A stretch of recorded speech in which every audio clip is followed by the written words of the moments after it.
All right, Jesse on Fire, welcome back to the channel. 40,000 subscribers. It's a celebration, you guys. Every single time I hit one of these milestones, I'm like, I think I'm gonna feel so different. And then it just feels like every other day. I just love doing this. But thank you guys very much for the support. 10,000 yesterday on Jesse on Everything. So look at that, 50,000 between the two channels, and we're gonna just keep on going. Thank you guys, thank you guys, thank you guys. If you guys haven't checked out Jesse on Everything yet, go check it out. That's where I talk about literally all the most important things that are not mixed martial arts. Anyway, so today, as a special episode, we're gonna do a few things. We're gonna talk about Paulo Costa, who on Wednesday just is like, hey man, so turns out, no chance I'm making weight, dude. What do you think about doing it at 195? I mean, this worked for Robbie Lawler, so I'm sorry, for Nick Diaz, so I guess I can just do it, right? There's, you know, last fight, I made a really weird excuse for why I didn't win, and then I'm following that up with this after a really bizarre contract dispute over Twitter. Not a good look, dude. So we'll talk about that. Then we're talking about Kevin Lee getting popped for Adderall, and then Chael potentially saying something that's totally inaccurate, or maybe he meant it different, but we'll go over that. And then, although not then, because we're going to lead off with this, the first YouTuber wants a public beef with Jesse on Fire. And I would imagine probably hasn't watched a lot of my content, because that is a losing battle. Before you even start, you're not going to win. Like, you won't win. It can't be done. Can't be done. You can't win. You will never get under my skin ever. And I will always come back with something funnier. But he wants it. He wants it. Now, I will admit, this particular gentleman, his name is Yew Neek. Now, it should show you how much I'm not mad at him that I am plugging his channel. Yew Neek. Y-E-W space N-E-E-K. Because honestly, I made fun of him a bunch of times first. Let's just be honest. He's mad at me because I made fun of him a lot. And I bet you guys will be able to figure out why as soon as I play his clip. But yeah, so some of you guys may remember you know what, I don't want to step on the lead.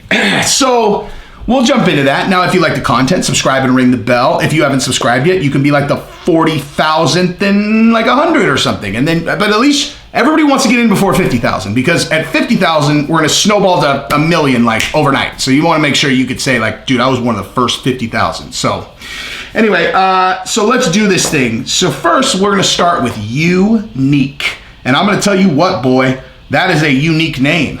Unless you... I'm gonna make the same joke as I did last time. Now let's just watch this, and then you'll understand why this is really not a good idea to battle rap with me. But let's go. Boom. Hammering you. I don't think that's helpful. All right, Jesse on Fire, welcome back to the channel. I've been shocked. By the way, what a disturbing looking individual. Look at that. What an ugly dude. This is mad ugly. Look at his fucking ears. All right, let's stop there. So, here's the thing. So, do I have to illuminate how I made fun of him? Do I even need to do this, actually? Do I even need to do this? Do I need to do this? Or can you already guess how I made fun of him the first time and how I'll win every single time we went back and forth? He would say a thing like that. I'll just say it in his voice back to the channel, and that's it. Like, that's the whole battle. Spoiler, that's the whole entire battle. If you sound like, Daffy Duck on a pound of meth, you're not going to win in a battle with me, because I'm just going to do whatever you said into the camera in your voice. Boom, I win. Like, I win. But I do share some of his opinions, to be honest with you. Like, on his channel, I was like, oh man, he liked seeing Sanjay Gupta get crushed, huh? I kind of like this guy. I kind of like him. Now, I will say this. The reason that I made fun of him initially was because he was one of these dudes that jumped on that Logan Paul actually got knocked out by Floyd Mayweather, but Floyd Mayweather held him up. I checked out the Logan Paul versus Floyd Mayweather fight, and all it did was prove to me that Jake Paul had no business being in the ring with Floyd Money Mayweather. All right, let's pause there. First of all, it was Logan Paul. I like it, though. Jake Paul had no business being in there with Floyd Mayweather. And, that was such a stupid take, because you could obviously see that the bottom half of their bodies had been edited out. Now, why would someone do that? You could see their whole bodies during a boxing match. So, like, why would someone edit out their legs unless they're intentionally trying to mislead you? Which, obviously, every smart person knew before actually, watching the full clip, which I showed at the end. It was like, But he bought into it, He bought into it. He was like, I can't believe. Maybe I should just show the clip instead of doing it again. Maybe I should. Mayweather's gonna knock him out. He's gotta give him his bearings. He's gonna get his bearings back. You guys might remember that video. So that's him. That's how this happened. So, Yew Neek. See, this is me plugging his channel. So I guess that's me battling back. But anyway, we can move on now. So let's talk about Kevin Lee. So Kevin Lee popped for Adderall. Now, Adderall is a pill that I am familiar with. I have had a prescription to that particular thing for, a long time. I don't take it very much. Take it maybe once a week, like if I'm going to play golf or something like that. Like, I don't like to take it all the time, but very familiar with Adderall. And the thing that I thought was notable, now, I guess Kevin Lee has ADHD. Who would have guessed that Jesse on Fire has ADD? Ready? Like, who would have guessed? Anyone who understands ADD. But I have that, like, I don't, like there are some kids who have ADHD that are like, you actually watch them, you're all, is that the same thing that like other people, like this person looks like he has functional, like he's an actual like retard, where they're like, so I don't have that kind. I have the kind where I can hyper-focus. Also, whatever. So, but I'm well aware of ADD, ADHD, all that stuff. And Kevin Lee apparently has it also, but he hadn't gotten it approved with USADA, so it was considered a banned substance. Now, where Chael came in, Chael gave like a take on this, where usually when it comes to banned substances with USADA, Chael is dead on. He's, he knows all of these things. But I'm going to let you listen to him first, and then I'll comment on it. Ready? I'm gonna say Kevin Lee came out, got in front of a story and said USADA was gonna hit him for a banned substance. Banned substance being Adderall. Let this be a teachable moment for Kevin Lee. Let Kevin be the one that's gonna teach other people. But there is a myth that is going around this sport, and it's perpetuated by executives, it's perpetuated by fighters, it's perpetuated by managers, it's perpetuated by pundits. You went in to say it's not true and it has never been true, which is to be on the ban list, you must be a performance-enhancing substance. That is not true. That has never been true. There is a ban list, you can't take anything on it. It does not have to enhance your performance. That's where the misconception comes in. Okay, let's stop there. Now, can anyone familiar with Adderall read my mind on where the potential misinformation lies in that particular thing? Because it doesn't have to do with USADA rules. It has to do with the implication that Adderall would not be a performance enhancer. Because what I could do is I could come out and go to whatever gym Chael is at, and we could do a training session on Monday and just train, whatever. Then on Tuesday, I would give him an Adderall and then let him train again. And I would go, what do you think now? And he would go, oh, I would have been the world champion. I'd have beat John Jones. I'd have beat every single person in the first round. I'd be like, yeah, exactly. Yeah, it's an enormous performance enhancer. Enormous. Like, that's why I take it when I play golf, right? Because it makes me play tremendously better. Now, as a person who has witnessed, oh my gosh, to try to even estimate how many people I've seen play golf without it, and then the first time they played with it, because I gave it to them, I don't think there's ever been a person who didn't play the best round of their life the first time that they played on it. So, I mean, look, did I just admit to a felony? I haven't done it like 20 years. Statute of limitations.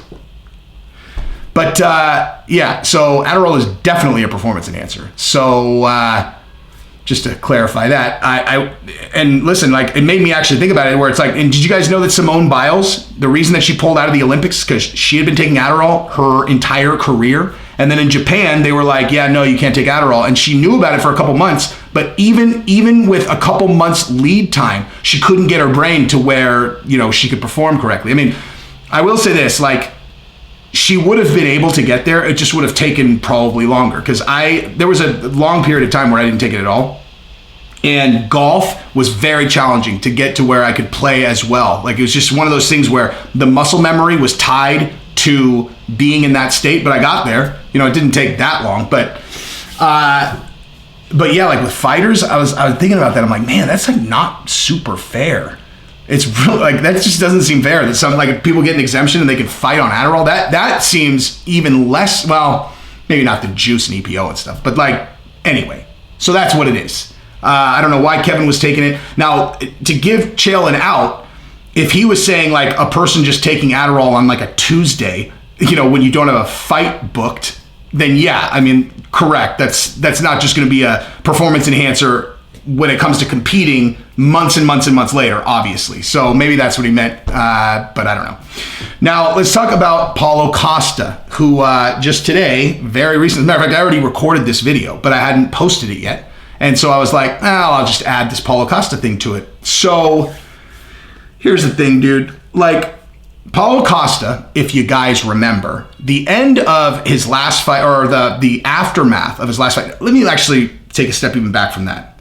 What's the worst look on a guy after they lose a fight, right? Like, or what's the correct way to lose a fight, right? The correct way is the way Conor lost to Nate Diaz, the way that most guys in the UFC lose. Like, they lose and they take it like a man. He was a better man tonight, right? And I've said, I mean, I just did this video, that's why I was thinking of Conor, like, where, you know, you really get to see what people's character is when they lose. Because, and I was saying, I couldn't stand Conor till he lost to Nate. And I watched him backstage and I was like, whoa, he's a very different person than I thought he was. You know, it was the way that he lost was like, you can't fake that, dude.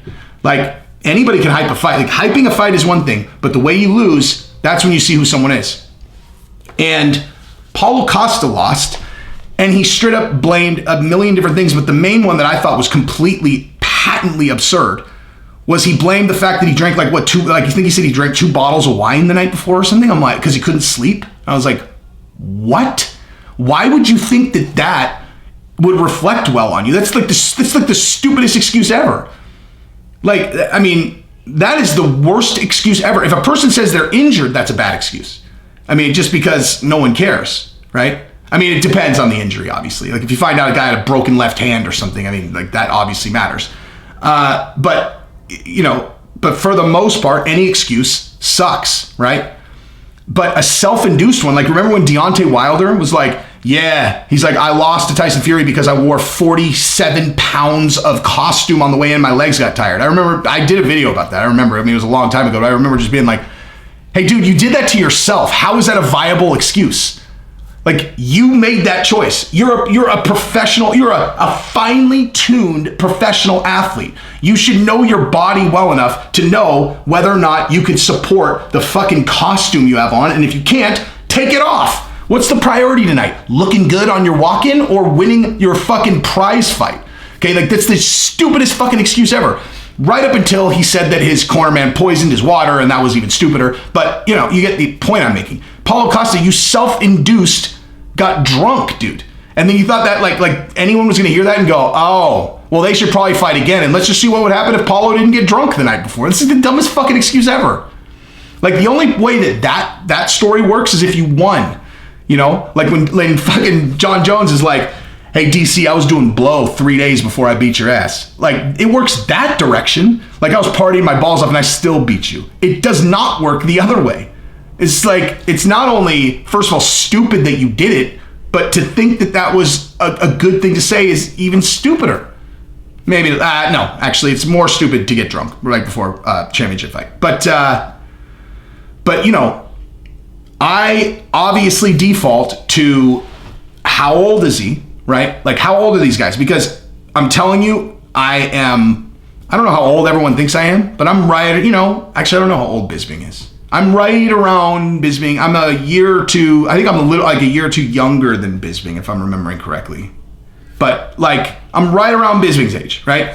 And so I've been around the block, dude. If you guys can look at me, I'm sure that you can figure out, like, I've lived a life, man. Like, so I know when people's kind of like life phase, when they're in a certain age, they can still tell themselves they're just partying. They just like to party. They're just good time Charlie. They just like to party. They're good time Charlie, you know? And at a certain point, everyone who falls into a category of, oh, I have a substance abuse problem, they find out the hard way, right? Where it's like, hey, dude, you're drinking on a Tuesday. Like, there's no one with you. There's no one with you. And you're not just like having a glass of wine. You're like drunk, dude. It's a Tuesday. You have a drinking problem.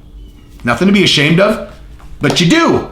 So you should stop. Like, or at least acknowledge that you probably should, and then, you know, think about it a little bit. So, like, with Paulo Costa, when his excuse for why he lost to Israel Adesanya was, I have a drinking problem, it sounds like. And then his next fight, then in between that fight and then this one, he has this like drunken outburst on Twitter where he's like posting videos of himself pounding booze. And then he's like, I'm not fighting unless I get a raise. And I was like, oh man, dude. Stop drinking and tweeting, dude. That's not like, if you think that's going to lead to more money for you, you've been watching a different movie than the one I've been watching with the UFC for the last 20 years. That shit ain't going to work, dog. That shit ain't going to work. You are not in a position to be demanding more money right now. And so you got that incident.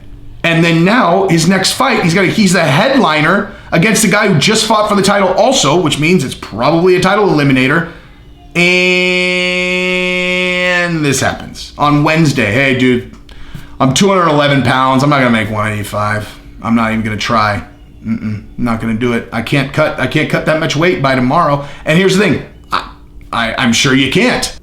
It's good that you train to fight, but I feel like that, weighing in is a standard part of the process you should have been aware of. Like, can't just be like walking around looking at the scale a week ago. You're like, oh, I'm 215. Okay, like I'll be fine. And then, I don't know. So my suggestion would be to focus a little bit more on the fight career and a lot less on whatever you're doing that is giving you these ideas that these are good ideas or whatever's going on now with the weight cut. So I'm a Paulo Costa fan. If I sound like I'm ragging on him, I'm not. I love watching him fight, but I mean, this is just like, this shit's childish, you know? Like, this is like just, like, I don't like, you love using the word professionalism, but this is not this is the opposite of professionalism. Like, you have one job, dude. It's to make weight, fight, win. So anyway, that's what I got. Subscribe to the channel, ring the bell. Peace.